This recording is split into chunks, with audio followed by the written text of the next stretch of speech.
In the previous video, I talked about current approaches to health. Those were biomedical approaches and social approaches and then psychological approaches. Each approach explains some aspects of why some people have better health than others. But at the same time, each approach has some limitations in terms of explaining such differences. And this figure explains the differences between approaches in their emphasis. So biomedical approaches biomedical approaches do not emphasize psychological or social dimensions. So it's in the left corner. Left down corner. And then but psychological approaches emphasize the analysis of psychological dimension of health, but it doesn't, or it kind of ignores social aspects that influence individuals' health. Similarly, social approaches emphasize the analysis of social dimensions of health, but it ignores individual differences and thus cannot explain why people who have same social factors may have different levels of health.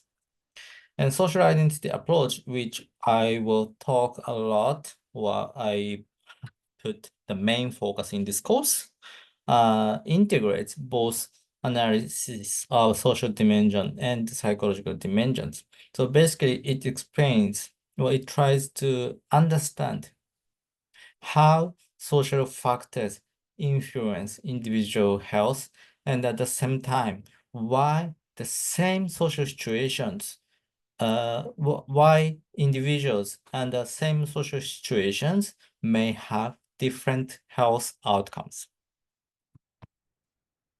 So the goal of social identity approach to health is to develop an analysis that integrates both social and psychological dimensions and deliver social cures. Social cures refer to a way of promoting and managing better health using the social identity approach.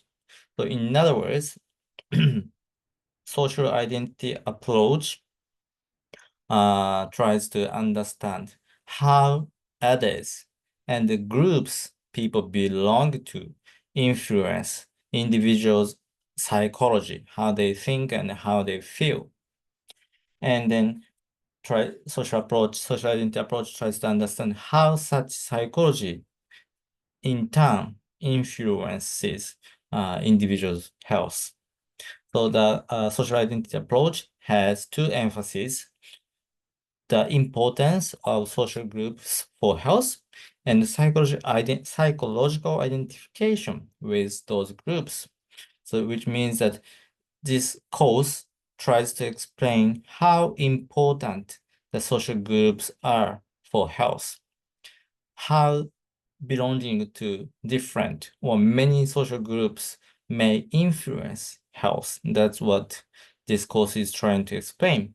And also, this course or social identity approach emphasize that it's not just belonging to groups, but how strongly they identify with those groups. So health is determined by the degree to which individuals internalize those group memberships as part of their sense of self. So you may belong to Hitotsubashi University, but each individual has different levels of how much the kind of group membership is central to yourself. And those who strongly feel that you are a student of Hitotsubashi University, you are, it means that you have a strong identification as Hitotsubashi University student. So this degree is called group identification, and it determines how individuals perceive situations and how they perceive support from others. So if you strongly identify with Hitotsubashi University, then the way you see the situations and then the way you see the support from other Hitotsubashi University students are very likely to be influenced by the norm or typical ways that Hitotsubashi University students have. But if you do not strongly identify with Hitotsubashi University, then the way you perceive situations may be likely to be different from or maybe unique from other Hitotsubashi University students. And then, yeah. So group identification and health. Group identification affects the understanding of medical symptoms and potential threats to health. So depending on which groups you belong to, the way you understand your or others' medical symptoms would be very different. And then you would also have very different understanding of potential threats to health. And then depending on how you strongly identify with your group,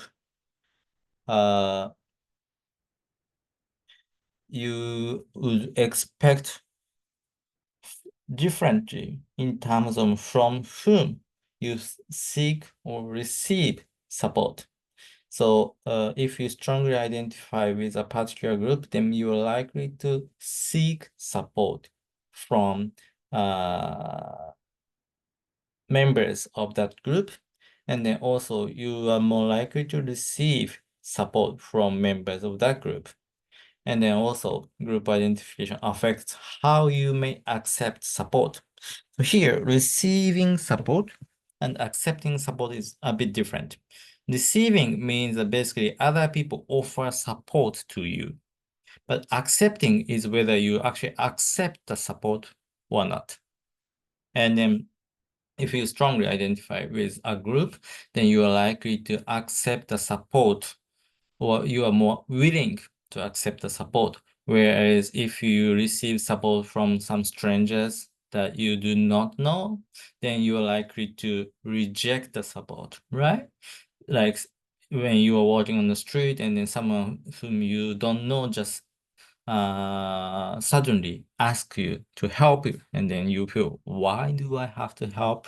Why do I have to be helped by this person? And then you are likely to reject the support. But if you know that this person is a Hitotsubashi student, then you may be more likely to accept the support. Okay?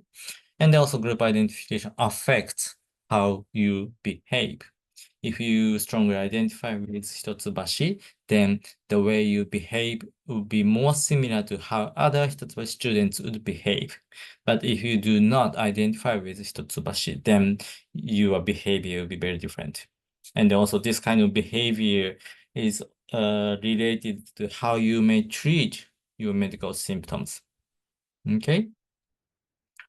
All right. So this is the end of chapter 1. And then please read through the chapter 1 and then also please answer the short quiz on Manaba. Okay? All right. Thank you very much.